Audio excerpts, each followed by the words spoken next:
किसान भाइयों, कृषि जागरण के YouTube चैनल में आपका स्वागत है। मैं निकेत सिन्हा आज आपको अर्बन फार्मिंग के बारे में बताने जा रहा हूं। अर्बन फार्मिंग किस तरीके से हमारे देश के शहरों में एक नया स्कोप बन रहा है, आय के जरिया बन रहा है। युवाओं जो है आज अर्बन फार्मिंग से जुड़ रहे हैं और अच्छी तरह से खेती भी कर रहे हैं। और सबसे मुख्य चीज है कि जिस तरीके से हमारे देश में आबादी बढ़ रही है, उस आबादी के अनुसार खाद्य आपूर्ति भी बहुत मुख्य है। इस खाद्य आपूर्ति के लिए किस तरीके से अर्बन फार्मिंग या जमीन के स्तर पे फार्मिंग में बढ़ावा दिया जा रहा है और सरकार के माध्यम से भी कई तरह की योजनाओं को लाया जा रहा है।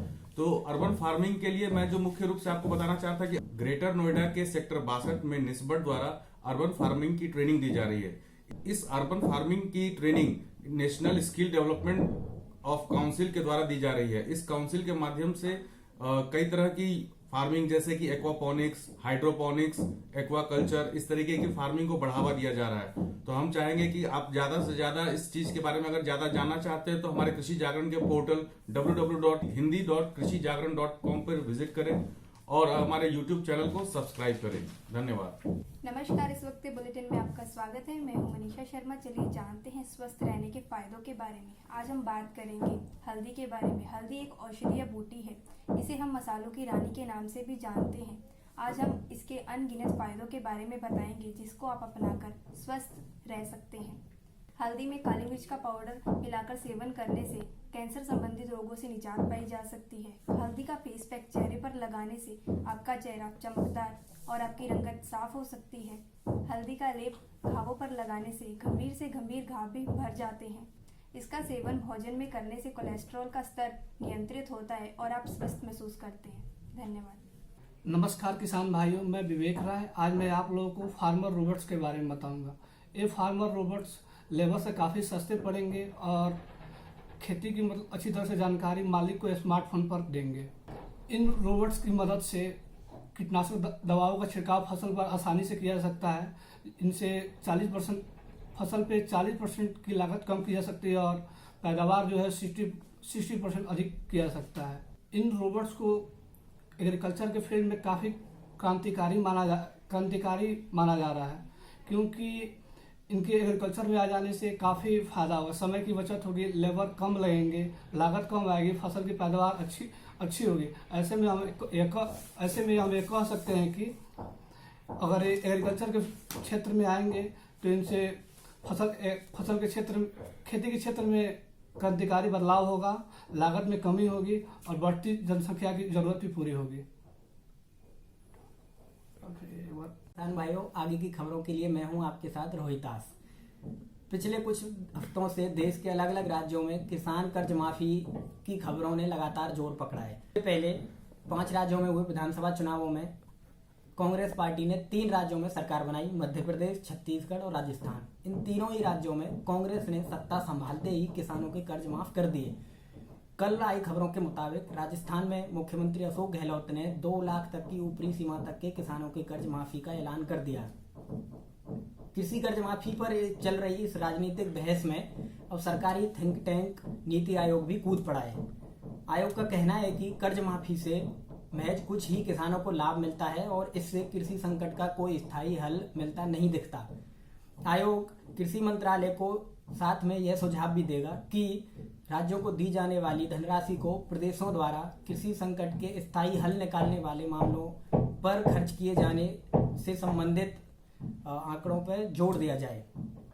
नीति आयोग के वाइस चेयरमैन राजीव कुमार ने बुधवार को strategy for new India act 75 vision दस्तावेज जारी करने के बाद कहा कि कर्ज माफी कृषि संकट का हल नहीं है।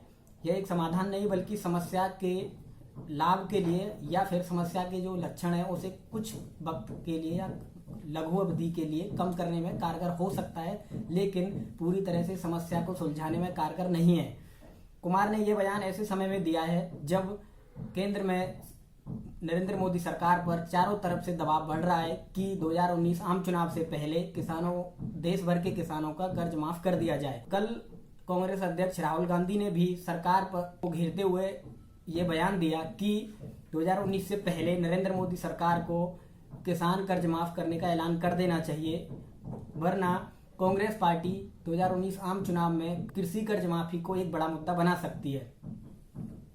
नीति आयोग में कृषि मामलों के विशेषज्ञ सदस्य रमेश चंद्र का कहना है कि कर्ज माफी की समस्या में सबसे बड़ी दिक्कत यह है कि इससे मात्र कुछ ही किसानों को फायदा पहुंचता है और बाकी किसान इसके फायदे से वंचित रह जाते हैं।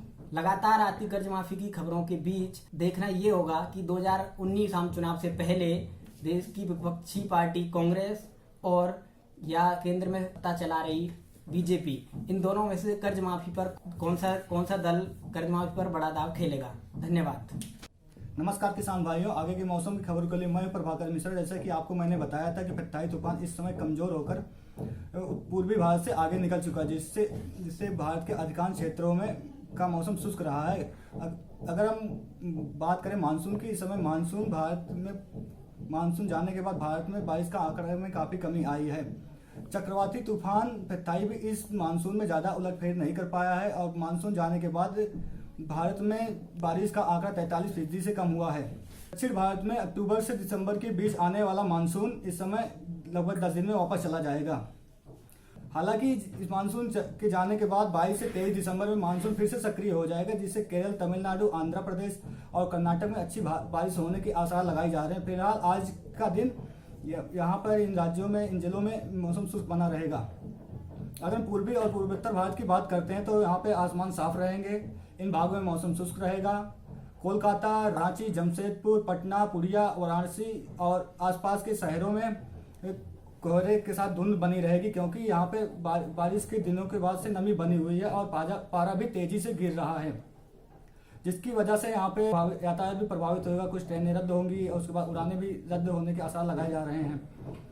उत्तर भारत में कश्मीर के पास बना जो पश्चिमी विक्षोभ है, यह भी आगे निकल चुका है, जिसकी वजह से यहाँ पे कश्मीर में मौसम शुष्क रहेगा।